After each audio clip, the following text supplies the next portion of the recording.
سلام تعنا هبلنا فتوات بيت سب جوز تي في علتاو زينا حزنا لكم قريبنا لنا نچانل نحدش تزخونكم سبسكرايب نمدباتنا دما شيرن لايكن بمقبار بيت سب كتكونوا بخبرن عدم فلماك اندنت بتات زينا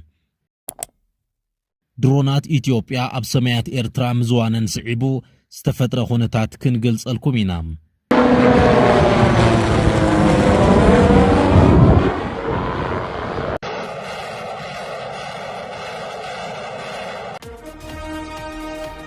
ኢትዮጵያን ኤርትራን ድሕረነ ውሕዋን አባይቶ ጸጥታው ድሑራት መንግስታት በአካል ተኻቲዐን እንታይ ጉዳይ ተላዒሉ ዝብልና ባኹም ክንብሊናም ኢታማጆር ሹም ኡጋንዳ ጀነራል ሞሓዚ ካይንሩጋባ ኣብ ትግራይ ዳግም ኩናት ከይጅመራ ጠንቂቁ ግብፂ በሸሓት ዝቁፀሩ ተወሰኽቲ ወተሃደራታ ናብ ሶማልያ ከተስፍር ናይ ክልቲአን ሃገራት ላዕለዎት ኣዘዝቲ ሰራዊት ኣብ ሞቃዲሾ ተራኺቦም ተስማዕሚዖም ኣለዉ ዝብሉን ካልኦትን እዮም كساب مودعتا مدبنا مسانا خصنحو بخبر اندعدمنا حزين اب زرزرو خنحلف جنرال محازي كاين روغابا اب تግራይ ካልእ ኩናት ከይኽፈት ጻውዒ ተቕሪቡሎም ንቀዳማይ ሚኒስትር አብይ አሕመድ ድማ ከም ዝድግፍ ገሊጹም ላዕለዋይ አዛዝ ሰራዊት ኡጋንዳ ጀነራል ሙሓዚ ካይን ሩጋባ ኣብ ትግራይ ዝርከቡ ወገናት ካልእ ሓዱሽ ኩናት ካብ ምጅማር ክቆጠቡ ጽኑዕ ጻውዒ ተቕሪቡሎም جنرال موهوزي تمال 16 سنة 2026 عام تمرت ኣብ ቆጻጽራ ፈረንጂ ኣብ ዘውጽኦ መግለጺ ንህዝቢ ትግራይ ዘለዎ ፍቕሪ ብምግላጽ ኩናት ሰልኪና ኢሉ ብተወሳኺ ኣብ ዝሕዝናዮ ዘለና እዋን ንመራሒ ኢትዮጵያ ቀዳማይ ሚኒስትር አብይ አሕመድ ጽኑዕ ደገፍ ከም ዝህብ እውን ኣፍሊጡሎም ኣብ ትግራይ ዝርከቡ ዓበይቲ ኣሕዋተይ ካልእ ኩናት ከይጅምሩ ይልምኖም ኣዝየ እየ ዘፍቅሮም ኣዝየ እውን እየ ዝፈትዎም ኩናት ስለዝሰልኬና ሎሚ ንሓወይ ቀዳማይ ሚኒስትር አብይ አሕመድ ዝድግፍ ክብል ሓሳቡ ገሊጹሎም زناي جنرال موهوزي مجلسي كابت قدم حزي أب زباو قدات كان صبار قدس أنحى مرجزتات في ليزبلا يمثل إز جنرال أب وان جنوسايد تجراي أب جون حزب تجراي تسلفو دمسو كسمع مصنحو الذكريوم بتوسخ زمرح سراويت قدم حزي بزوج مكاتع مجلسات زفلت كوينو قدم حدا عمت نكينيا أكل جزاتنا خن جبرائنا كول مجلسون أب ما خلاي مبرق ظل وطري بزملكة جمع إيران نإسرائيل انت دبديباتها أوغاندا أنصار إيران كم تزمتها تنقيقو منبارون زذكريم زلعلواي مراح سراويت أوغاندا حزوو زلو حدوش مرقصي أبقرنا أفريكا أبزلو بوليتيكاوي من قصقاساتن ديبلوماسيا وزمدناتاتن حدوش قص كفتر كم زخيل تنتنتي كالسوم نابزغصل زينا انتن حلف أب مونغو إيرتران إثيوبيان زلو زباو وطري داقما يوغوهار كم زلو زحبرو حدشتي من قصقاساتي رأيلوم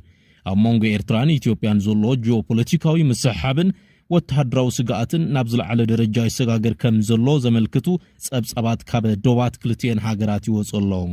ቀንዲ ነጥብታት መስሓብ ዝኾነ ዞባ ዛላምበሳ ዝተረኽበ ሓበሬታ ከም ዘመልክቶ ናይ ኢትዮጵያ ወተሃደራዊ ድሮናት ንዶብ ትግራይ ሰጊረን ኣብ ሰማያት ኤርትራ ናይ ስለላን መከታተልን በረራታት ከም ዘካየዳ ተገሊጹ زي سقمت زي بقطتا مستي أبز قربا معلتات سراوي تقراي بشانخ دوب إيرترا بيلو ناب سودان ينكسا أصول زبل أبز تأساسر مخاني نقر حيلتات تقراي دوب ساقيروم ناب سودان ينكسا أصول زبل زينا ناسمران عدي سببان ناب زلع على ناي مترتارن سقاعتن درجة زئتو كوينو نسراوي إيرتراون أب ملو ناي دلون نت كونتات كأتو خمز قبرو منجتات زوباوز تايردوم زحج زرق زلو ناي درونات سرحيت كاب ترا دوباو مكتتال حليفو وتهدراو حبريتان مئكابن أبت زوبا زقبر داقم ودابا حيلتات نمقمقامن استقبر استراتيجيكاو من قصقاس مخانو تنتن تحبروم زي خونتات زي نت دحرس ممع بريتوريا تفتيرو زولو تأفاف السلام زدو قسن نسودان ون نابزي زوباو مسحاب قوتيتو زأتون نت خونتات زيادا زتحلالغا كم زقبرون وني قلز كلتيوم وغنات أب تقا دوبات زلو محايل سبنا صوارن يدلدلو كم زلو زقلز كوينو زاقيد كاباس مرايخون كابا دي سببا بوغعي ستوهاب مجلس كوانتا زيلو أب بايتا زلو خونتات جن نحدوش وتهدراوي قجت زبرابر هسوز تخرت زدليو فتصام خوينو اللو يبلو بتمساسال زينا إثيوبيان إيرتران دحرنا وحوان أب بايتو تاو دحورات منقستات بأكال تخاتعن أب جنيفا سويزرلاند أب زكايد زلو مبل سسان كلتن قباية بيت مخرسب أو مسالات حورات هاقرات إيرترا مس إثيوبيا فتيراتو زلا وطري ناب حدوش كوينات كم رح كم زخلن زدما أبتزوبات وسخ عبيت قصتات سبا ومسالاتن قبناتن كم زسعبن مرمرتي أتنكي قوميوم أهجراو محبر سبنة وجوداي قلطوفنا دبلوماسي فتح كدل يلو خم حصانو كلو فلي مرماري محمد عبد السلام بابيكر بوغانو إيرترا ኣሰቃቂ ገህሰት ሰብኣዊ መሰላት ካብ መፍጻም ሓሊፋ እቲ ጉዳይ ከይምርመር ንጀነቫ ከም ዝጸውዕታን ኣብቲ ሃገር ኣበይ ከም ዘለው ዘይፍለጡን ናብ ፍርዲ ከይቀረቡ ዝተኣስሩን ሰባት ከም ዘለው ገሊጹ ኤርትራ ነጻ ካብ ዝወጸትሉ እዋን ጀሚሩ ናይ ዲሞክራሲያዊ ትካላት ልዕልና ሕጊ ፖለቲካዊ ብዙሕነትን ነጻ ማዕኸናት ዜናን ዘይብላ ዕጽውቲ ሃገር ምዃናን ንሃይማኖት መራሕትን ፍሉይ ሓሳብ ዘለዎምን ከም ተኣስርን ኣብ ወጻእ ዘለዉ ዜጋታት እውን ከም ተሳድድን ኣብቲ ጸብጻብ ተጠቒሱሎም ብተወሳኺ እታ ካልአይቲ ኣቕራቢት ጸብጻብ ማሬት ኪንግ ሹረፍ ንኤርትራ መረጻ ዝበሃል ነገር ዘይብላን ሲቪላዊ ምምሕዳር ሙሉእ ብሙሉእ ዝተዓጽወላን ሃገር ክትብል ዝገለጸታ ክትከውን ከላ 45 ሚእታዊት ካብ ቁጽሪ ህዝቢ ዝሽፍኑ መንእሰያት ኤርትራ ኣብ ናይቲ ሃገር ፖለቲካውን ምምሕዳራውን ጉዳያት ምንም ዓይነት ናይ ምስታፍ ዕድል ከም ዘይብሎም ኣመልኪታ በንጻሩ ኣብቲ ቤት ምኽሪ ዝተረኽቡ ናይ ኤርትራ ዲፕሎማሰኛታት ነቲ ዝቐረበ ጸብጻብ ሙሉእ ብሙሉእ ነጺገምዎ እዮም ኣብ ውድብ ሕብራት መንግስታት ናይ ኤርትራ ቋሚ መልእኽተኛ ኣምባሳደር ሶፊያ ተስፋ ማርያም እቲ ጸብጻብ ጭቡጥነት ዘይብሉን ብጭቡጥ መረዳታታት ዘይተደገፈን ናይ ገለ ወጻእ ሓይልታት ድልየት ዘማልአን እዩ ብምባል ንኢትዮጵያ ብምኹናን እቲ ናይ ውድብ ሕብራት መንግስታት ናይ ሰብኣዊ መሰላት መርማሪ ጉጅለ ጻንሒቱ ከብቅዕን እቲ ቤት ምኽሪ ነቲ ጸብጻብ ውድቂ ክገብሮን እውን ሓቲታ እያ ይኹን እምበር እቲ ጉባኤ ብሓፈሻ ኣብ ኤርትራ ዘሎ ናይ ሰብኣዊ መሰላት ኣተሓዛ ዝኾነ ይኹን ምምሕያሽ ከም ዘይረኣየ ዜጋታታ ብግዴታ ናብ ሃገራዊ ኣገልግሎትን ውትድርናን ከም ዝውሰዱ እዚ ድማ ንበዝሒ ስደትን ማእሰርትን ምኽንያት ከም ዝኾነ ብተደጋጋሚ ኣስሚሩሎም ኣብ መወዳእታ ኣብዚ ናይ ሕብራት መንግስታት ሰብኣዊ መሰላት ቤት ምኽሪ ጉባኤ እቲ ናይ ሱዳን ውግእ ዘሰዓቡ ናይ ሰብኣዊ መሰላት ቅልውላው ዝገልጽ ጸብጻብ እውን ተታሒዙ ቀሪቡ ከም ዝነበረ ተጠቒሱሎም ተወከልቲ ኢትዮጵያ እውን ነቲ ጸብጻብ ከም ዝደገፍዎ ተሓቢሩ በዚ ምኽንያት ድማ ክልቲአን ሃገራት ብቐጥታ ይኹን ብተዘዋዋሪ ይከራኸራ ከም ዘለዋ ተገሊጹ